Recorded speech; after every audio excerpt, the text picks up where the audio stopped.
Stepstone presenting RERA and DTCP approved on-road beach resort plots. Just 2 minutes drive from Kovalam. Premium beach resort plots 22 lakhs onwards. For free site visit call 8682089820. NDA கூட்டணியில் பாட்டாளி மக்கள் கட்சி இருப்பதாகவும் அது அதிமுக அணிக்கு அவங்க வருவாங்க அப்படிங்கிறதிலும் பேசியிருக்கிறாரு எடப்பாடி பழனிசாமி அவர்கள். அதிமுகவில் இருக்கக்கூடிய கட்சிகள் அதிகாரத்தில் பங்கு வேணும்னு கேட்க ஆரம்பிச்சிருக்காங்க. தேமுதிகவும் கேட்க ஆரம்பிச்சிருக்கு. இதை பார்த்தா திமுக கட்சியில் கூட்டணியில் இருக்க கட்சிகளுக்கு புத்தி வரணும். மத்தியில் நாங்கள் சேர்ந்து கொள்ளடிப்போம், தமிழ்நாட்டில் நாங்கள் மட்டும் கொள்ளடிப்போம். இதுதான் மத்தியில் கூட்டாட்சி, மாநிலத்தில் சுயாட்சி என்ற கோரிக்கைக்கான கொள்கை பிரகடனம். உண்மையான ஜனநாயகம் என்பது தேர்தலில் கூட்டணி வச்சு எவனாவது போட்டி போட்டு ஜெயிச்சான்னா அதிகாரத்துக்கு வந்த பிறகும் அவன் கூட்டணியாக தான் இருக்கணும். காவிதான் தமிழை வளர்த்தது, கருப்பு வளர்க்கவில்லை என பேசியிருக்கிறார் பாஜக மூத்த தலைவரான தமிழிசை சவுந்தரராஜன் அவர்கள். பாஜகக்காரராக மாறி போனதால் அவர் ஆர்எஸ்எஸ் மொழியை பேசுகிறார். பிஜேபி எவ்வளவு தூரம் மறுத்தாலும் இதுதான் உண்மை. தமிழ்நாட்டில் பிஜேபிக்கு அக்செப்டன்ஸே இல்லை. எல்லா கட்சிகளும் பிஜேபிக்கு எதிராக தான் இருக்கும். தேர்தலில் நாங்கள் சொல்கிற டேர்ம்ஸில் இருந்து ஜெயிச்சா ஜெயிக்கட்டும், இல்லை திமுகவை ஜெயிச்சுட்டு போட்டோம். இந்த சைக்கிளை உடைக்கணும். திமுக அண்ணா திமுக அண்ணா திமுக திமுகன்ற சைக்கிளை உடைக்கணும்.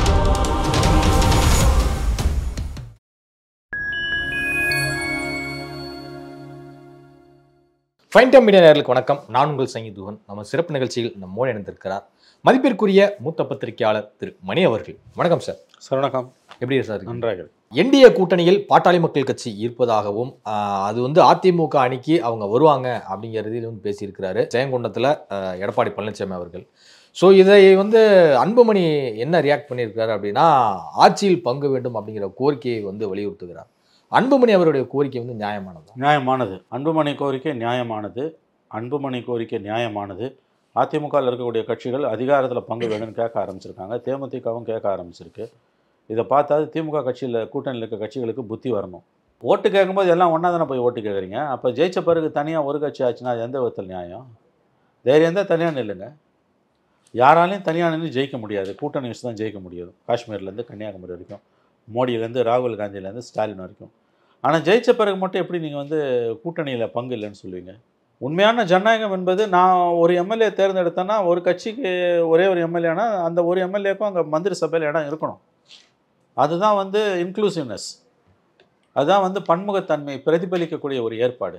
மத்தியில் கூட்டாட்சி, மாநிலத்தில் சுயாட்சி என்ற வாதமே ரொம்ப ரொம்ப தவறான வாதம், அயோக்கியத்தனமான வாதம். அன்றைக்கி கருணாநிதி வச்சார். மத்தியில் கூட்டாட்சினா மாநிலத்திலையும் கூட்டாட்சி தான். மத்தியில் நாங்கள் சேர்ந்து கொள்ளடிப்போம், தமிழ்நாட்டில் நாங்கள் மட்டும் கொள்ளடிப்போம். இதுதான் மத்தியில் கூட்டாட்சி, மாநிலத்தில் சுயாட்சி என்ற கோரிக்கைக்கான கொள்கை பிரகடனம். அந்த கருத்துக்கான கொள்கை பிரகடனம் என்ன? மத்தியில் நாங்கள் சேர்ந்து கொள்ளடிப்போம், மாநிலத்தில் நாங்கள் மட்டும் கொள்ளடிப்போம். இந்த கதையாக இருக்குதா? தனியாக நில்லை. அப்போ போய் அவ்வளோ சுயமரியாதை தான் தனியாக நில்லை. நிற்க முடியாதுல்ல, யாராலையும் நிற்க முடியாது. இது திமுக அண்ணா திமுக ரெண்டு பேரும் தமிழ்நாட்டு மக்களை ஏமாற்றி தலையில் மிளகா அரைச்சாங்க. இன்றைக்கி அதிகாரத்தில் பங்கு என்ற கோரிக்கை 100% நியாயமானது. அன்புமணி ராமதாஸின் கோரிக்கை 100% நியாயமானது. அதில் அவங்க உறுதியாக இருக்கணும், அவ்வளோதான். தேர்தல் நேரத்தில் அது டைல்யூட் ஆக விடக்கூடாது. காங்கிரஸில் கூட யாரும் பேசியிருக்காங்கன்னாங்க. இடதுசாரிகளை பொறுத்த வரைக்கும் அவங்க நிலைப்பாடு வேறு. கொள்கை எங்களுக்கு பிரின்சிபல் இருந்தால் தான் நாங்கள் செயல் திட்டத்தின் அடிப்படையில் தான் மந்திரி சபையில் இருப்போம். நீ கொடுத்தா கூட வேணான்றான். அது வேறு கேட்டகரி. மற்ற கட்சிகள் ஓட்டு போடுறோன்னு தேர்தலில் நம்மக்கிட்ட ஓட்டு கேட்கும்போது ஒரு ஆட்டோவில் வந்தால் கூட 90 கட்சி கொடியை கட்டிட்டு தானே வரானுங்க. ஆமாம். அப்புறம் ஜெயிச்ச மட்டும் நீ அப்படி தனியாக ஆளுவேன் நான் கேட்குறேன். இல்லை, இப்போ கடந்த ஒரு 10 வருடங்களாக நடைபெறக்கூடிய தேர்தலெல்லாம் எல்லா வேட்பாளருமே கூட்டணி கட்சியோட மப்பிளரும் போட்டு தான் வராங்க. அவ்வளோதான். அப்போ நீ ஜெயிக்கும் போது எல்லாரு காலையும் விடுற கூட்டணி கட்சி ஓட்டு திமுகவுக்கு தேவைப்படுது. ஜெயிச்ச பிறகு உனக்கு ஓட்டுனா நான் என்ன சொல்கிறேன், உனக்கு தனி மெஜாரிட்டி இருந்தால் கூட நீ கூட்டணி அரசு தான் நடத்தணும். இப்போ மோடி 252 தனி மெஜாரிட்டி, 2வது 303 தனி மெஜாரிட்டி, கூட்டணி அரசு தான். 3வது தனி மெஜாரிட்டி இல்லை, அப்பயும் கூட்டணி அரசு. உண்மையான ஜனநாயகம் என்பது தேர்தலில் கூட்டணி வச்சு எவனாவது போட்டி போட்டு ஜெயிச்சான்னா அதிகாரத்துக்கு வந்த பிறகும் அவன் கூட்டணியாக தான் இருக்கணும். எத்தனை கட்சி இருக்கோ அத்தனை கட்சிக்கும் ரெப்ரசன்டேஷன் கொடுக்கணும் கேபினெட்டில். அதை உரிமையாக இவங்க கேட்கணும்.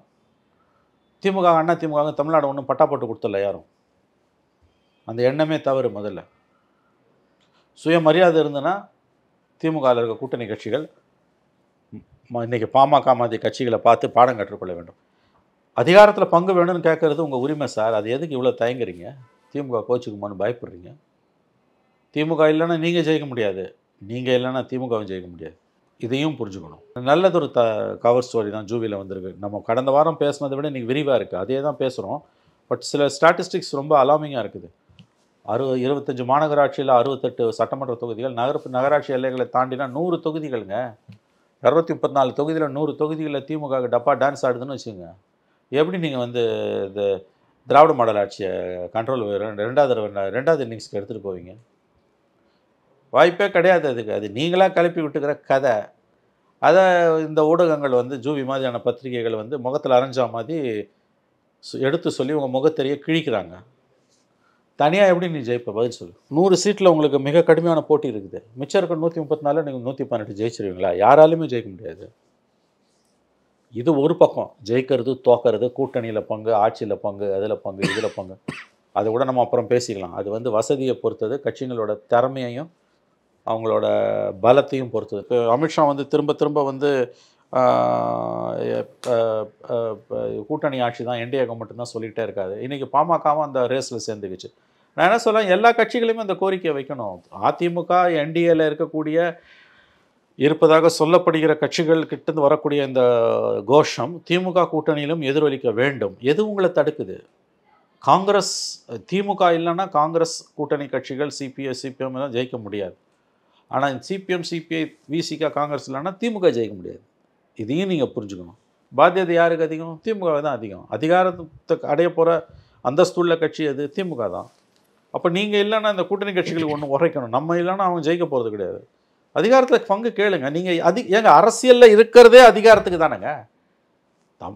தமிழ்நாடு 80 கட்சி ஆரம்பித்து 45 வருஷம் பாரம்பரியம் உள்ள திமுக, பாஜகவே அதிகாரத்தில் பங்கு வேணும்னு கேட்கும்போது 140 வருஷ கட்சி,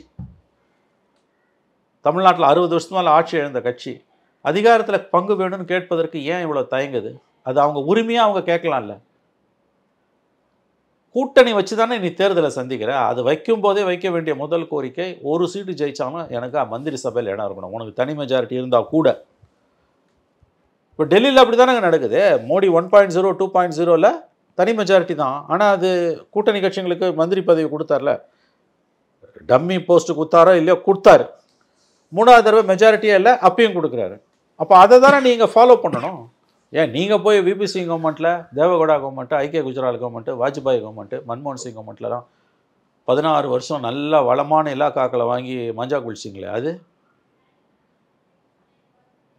அப்போ எந்த விதத்தில் அது நியாயம்? உடனே மாநிலத்துக்கு வரும்போது மட்டும் நாங்கள் கொடுக்க மாட்டோம், நீ கொடுக்க மாட்டேன்னு சொல்லக்கூடாது. முதல்ல இவர்கள் எடுத்துக்கொள்ள வேண்டும்.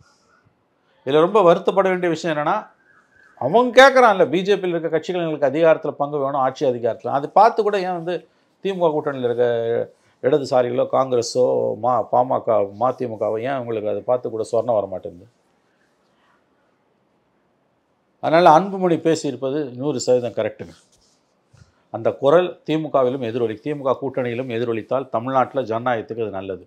திமுக கூட்டணியில் 25 சீட்டை வந்து எதிர்பார்க்குதா விசிக? இது குறித்தான ஒரு செய்திகளும் வந்த வண்ணம் இருக்கின்றன.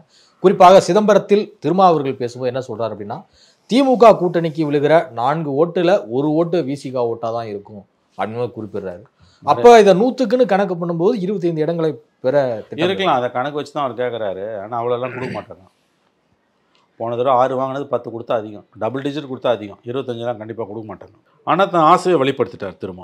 மறந்துடாதீங்க, அது அரசு விழா. அரசு விழாவில் என்னத்துக்கு உனக்கு அரசியல்? அரசாங்க பணத்தில் எப்படிங்க நீங்கள் அரசியல் விழா நடத்துவீங்க? எடப்பாடி சிஎம்மாக இருக்கும்போது அதில் பிஜேபி எல்லாம் வந்து உட்காந்து அவங்க இதே மாதிரி பாலிடிக்ஸ் பேசினா, ராமர் கோயில் வரைக்கும் பேசினா நீங்கள் விட்டுருப்பீங்களா? வானத்துக்கும் பூமிக்கு எகிரி கூச்சிருக்க மாட்டீங்க. அப்படி தானே கூச்சிங்க சார் 21க்கு முன்னால் வரைக்கும். பவர் கையில் வந்தோன்னா ஆடுறீங்க, வேறு ஒன்றும் கிடையாது. பதவிப்படுத்தும் பாடுன்னுவாங்கல்ல, அதான் இது. புரியல நான் சொல்லுவேன். அப்போ ஒரு பேச்சு, இப்போ ஒரு பேச்சு. அதிகாரத்தில் பங்கு கேட்டால் என்னங்க தப்பு? அது ஒரு கெட்ட வார்த்தை மாதிரி எதுக்கு திமுக தலைமை பார்க்கணும்? காவிதான் தமிழை வளர்த்தது, கருப்பு வளர்க்கவில்லை என பேசியிருக்கிறார் பாஜக மூத்த தலைவரான தமிழிசை சவுந்தரராஜன் அவர்கள். அவருடைய கருத்தை நீங்கள் எப்படி? முற்றிலும் தவறான கருத்து. முற்றிலும் தவறான கருத்து. தமிழ் எல்லோராலும் வளர்க்கப்பட்டது. பக்தி இலக்கியம் எப்படி வளர்த்ததோ அதே மாதிரி இன்ன பிற கருத்தாக்கங்களும் தமிழை வளர்த்திருக்கின்றன. அதனால் அவர் முழுக்க பாஜகக்காரராக மாறி போனதால் அவர் ஆர்எஸ்எஸ் மொழியை பேசுகிறார் தமிழிசை. அதை நாம் ஒதுக்கி தள்ளிவிட்டு போகலாம். அதை சீரியஸாக எடுத்துக்கொள்ள வேண்டியதில்லை. சமீபத்தில் நயினார் நாகேந்திரன் அவர்கள் விருதுநகர் மாவட்டத்தில் கட்சி சுற்றுப்பயணம் மேற்கொள்ளும் போது அங்கே வந்து ஒரு தொண்டர் வந்து என்ன பேசுகிறார் அப்படின்னா, உங்களுக்கு சோறு போடுறோம் ஆனால் ஓட்டு போட மாட்டோம்னு மக்கள் என் முன்னாடியே சொல்கிறாங்க அப்படிங்கிற மாதிரிலாம் தெரிவிச்சிருக்கிறாரு. இதுதான் தமிழ்நாட்டில் பாஜகவின் நிலைமையாக இருக்கிறதா? கிட்டத்தட்ட அப்படி தாங்க இருக்குது. அக்செப்டன்ஸ் வரலைங்க அவங்களுக்கு இன்னமும். அதுதான் மிகப்பெரிய சிக்கல். பிஜேபி எவ்வளோ தூரம் மறுத்தாலும் இதான் உண்மை. தமிழ்நாட்டில் பிஜேபிக்கு அக்செப்டன்ஸே இல்லை. எல்லா கட்சிகளும் பிஜேபிக்கு எதிராக தான் இருக்கும். அதிமுக பிஜேபியோட அலையன்ஸ் வச்சுட்டு தினம் தண்ணி குடிக்கிறான்ல, நாங்கள் அப்படி இல்லை இப்படி இல்லைன்னு முட்டு கொடுக்க வேண்டியிருக்குல்ல. இல்லை, அமித்ஷா பேச்சுக்கு யாருமே மறுப்பு சொல்ல மாட்டேங்கிறாங்க. அதைத்தாங்க நான் சொல்கிறேன். எப்படிங்க மறுப்பு சொல்லுவாங்க?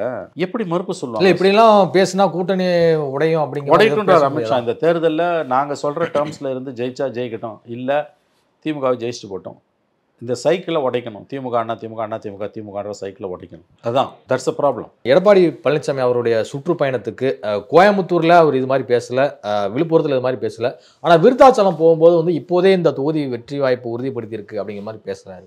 அப்போ கடலூர் மாவட்டம், பெரம்பலூர் மற்றும் அரியலூர் மாவட்டங்களில் அந்த கூட்டங்களெல்லாம் வந்து பார்க்கும்போது இபிஎஸ் அவருடைய பேச்சை வந்து மக்கள் ஏற்க தொடங்கிவாங்கன்னு எடுத்துக்கலாம். இதெல்லாம் ரொம்ப ஆரம்ப கட்டங்க. ஆங்கிலத்தை தீஸ் ஆர் ஏர்லி டேஸ். இன்னும் 8 மாதம் இருக்குது.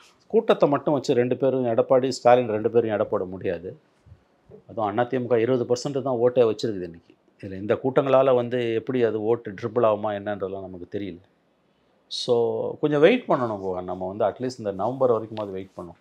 2 பேருமே ஒரு தவறை செய்கிறாங்க. எலெக்ஷனுக்கு 10 மாதம் இருக்கும்போது ரோட்டில் போகிறாங்க. நாளைக்கு என்ன வேணால் நல்லமா மாறலாம். நவம்பர் டிசம்பரில் செய்ய வேண்டியதை இப்போயே செய்ய ஆரம்பிச்சிட்டாங்க 2 பேருமே. அந்த பக்கம் ஸ்டாலின் ஒரு பயணம்னா எடப்பாடி ஒரு பயணம். இங்கே நிர்வாகம் என்ன வருது புரிய மாட்டேங்குது அவங்களுக்கு. எல்லாருமே எலெக்ஷன் மோடில் தான் இருக்காங்க. எலெக்ஷன் மோடுக்கு அப்படியே கம்ப்ளீட்டாக போயிட்டாங்க. டிஎம்கேவும் போயிடுச்சு, கூட்டணி கட்சிகளும் போயிடுச்சு, எதிர்கட்சிகளும் போயிடுச்சு. முழுக்க முழுக்க எலெக்ஷன் ரிலேட்டடாக தான் போகுது. இங்கே பிரச்சனை 1000 இருக்குது. இல்லை, நீங்கள் சொல்கிறத பார்த்தா பிப்ரவரியில் வேட்பாளர் அறிவிச்சு கூட இறங்கிடுவாங்க போல் இருக்கு. கண்டிப்பாக பிப்ரவரியில் கேண்டிடேட் எல்லாம் போட்டு தொகுதிக்க போக ஆரம்பிச்சிடுவாங்க. தேர்தல் ஆணையம் எப்போ அறிவிச்சாலும் அறிவிக்கிட்டோம். நீ எப்போனா அறிவிச்சுக்கோ, நாங்கள் பண்ணுறோன்னு பண்ணிவிடுவாங்க. பாமக நிறுவனர் ராமதாஸ் அவருடைய வீட்டில் வந்து ஒட்டு கேட்பு கருவிகளை வைத்தது யார் என கண்டறிவதற்காக புகார் அளிக்கப்பட்டிருக்கு. எஸ்பி ஆஃபீஸ்லேயே போய் விழுப்புரம் எஸ்பி ஆஃபீஸில் புகார் கொடுத்துருக்காங்க. அவங்க வச்சவங்க யாருன்னு நீங்கள் கண்டுபிடிக்கணும்னு சொல்லி. நீங்கள் இந்த விஷயத்தை எப்படி பார்க்குறீங்க? இன்னும் சந்தி சிரிக்கும் போல் தெரிகிறது. ராமதாஸ் அன்புமணி விவகாரம் இன்னமும் சந்தி சிரிக்கும். இன்னமும் ரசாபாசமாக கூட அது போய் முடியலாம் என்று தான் தோன்றுகிறது. பக்கிங் பண்ணாங்கன்னா அதை எடுத்து போட்டுட்டு அடுத்த ஸ்டேஜுக்கு ராமதாஸ் போகிறார். போலீஸ் என்கொயரிக்கு போகிறார். போலீஸ் வந்ததுன்னா விசாரிப்பாங்க எல்லாரையும். உண்மை குற்றவாளிகள் கண்டுபிடிக்கப்படுவார்கள். எவ்வளோ அசிங்கம் உங்களுக்கு. குடும்ப உறுப்பினர்களை தவிர அதை யாரும் செஞ்சுருக்க முடியாது. இல்லை, எஸ்பி ஆஃபீஸுக்கே போகிறாங்கன்னா அப்புறம் அதாங்க குடும்ப உறுப்பினர்களை தவிர ராமதாஸ் வீட்டில் ஒட்டு கேட்குற வரி அவர் தினம் 10 பேரை இல்லை 50 பேரை பார்க்குறாரு. வேறு யாரும் அதை செய்ய மாட்டாங்க. அதோட விளைவு அவங்களுக்கு தெரியும். ஆகவே விஷயம் தெரிஞ்சவங்க அவங்க தான் பண்ணுறாங்க. இது எல்லாத்தையும் சட்டமும் தெரிஞ்சவங்க பண்ணுறாங்க. அவர்கள் செல்வாக்கு மிக்க மனிதர்களாக இருக்கும் பட்சத்தில் பக்கிங் மிஷின் வச்சதுலேருந்து எப்படி தப்பிப்பது என்று அவர்களுக்கு தெரியும். மல்லை சத்யா அடுத்து அவருடைய மூமெண்ட் எதுவாக இருக்கும் அரசியல் காலத்தில்? திமுகவுக்குத்தான் போக போகிறார் என்று நினைக்கிறேன் மல்லை சத்யா. அதற்கான நாட்கள் தான் கொஞ்சம் தள்ளி போகும் போல இருக்குது. இதுக்கு நடுப்புற திமுகவில் சேர்றதுக்கு முன்னால், மதிமுகலேருந்து விலக்கப்படுறதுக்கு முன்னால் தமிழ்நாடு முழுவதும் சுற்றுப்பயணங்கள் செய்து அரங்க கூட்டங்கள் நடத்தி வைகோவால் கடந்த 32 ஆண்டுகளில் அந்த கட்சியிலேருந்து வெளியேற்றப்பட்டு பழிவாங்கப்பட்டவர்கள் இருக்காங்கல்ல, அவங்கள யாரெல்லாம் உயிரோடு இருக்காங்களோ அவங்களெல்லாம் சந்தித்து அவங்களே அந்தந்த ஊருக்கு போகும்போது அந்தந்த பிரமுகர்களை இந்த மேடையில் ஏற்ற திட்டத்தையும் மதிமுகவிலிருந்து வெளியே அனுப்பப்பட்டவுடன் சேர்ந்து தற்பொழுது இருக்கக்கூடிய அதிருப்தியாளர்கள் அவங்க பேர் சொல்ல விரும்பலை நான். சில அரங்க கூட்டங்கள் நடத்தவும் திட்டம் திட்டிருக்கிறார்கள். தமிழ்நாடு முழுவதும் எல்லா மாவட்டங்களையும் அரங்க கூட்டங்கள், ஒவ்வொரு மாவட்டத்திலையும் வைகோவால் அதிகம் பாதிக்கப்பட்டவங்களை அதில் மேடையில் ஏற்றி பேச வைக்கிறது. ப்ளஸ் இது வந்து கண்டிப்பாக திமுக தலைமையை வெறுப்பேற்றும். இப்போ வந்து திமுக வந்து மல்லை சத்யா உள்ளிட்டவர்கள் திமுக எதை எதிர்பார்த்தனா வைகோவை தானாக போயிட்டோன்னு எதிர்பார்க்குறாங்க கூட்டணி விட்டு. வைகோ என்ன எதிர்பார்க்குறாரு, நான் போக மாட்டேன், நீ என்னை வெளியில் அனுப்பிடுங்கிறார். இதுக்கு பிறகு அவங்க எப்படி மதிமுக கூட்டணியில் வச்சுருப்பாங்க? இவ்வளோ நடந்த பிறகு அவங்க கட்சியிலேருந்து 2 பேர் அவரே சேர்க்குறாரு, முதலமைச்சரே சேர்க்குறாரு. இது கூட்டணி தர்மமா? அதில் இருக்க மெசேஜ் என்ன? இதுவரை உங்கள் பல்வேறு கருத்துக்கள் கொடுப்பது. நன்றி.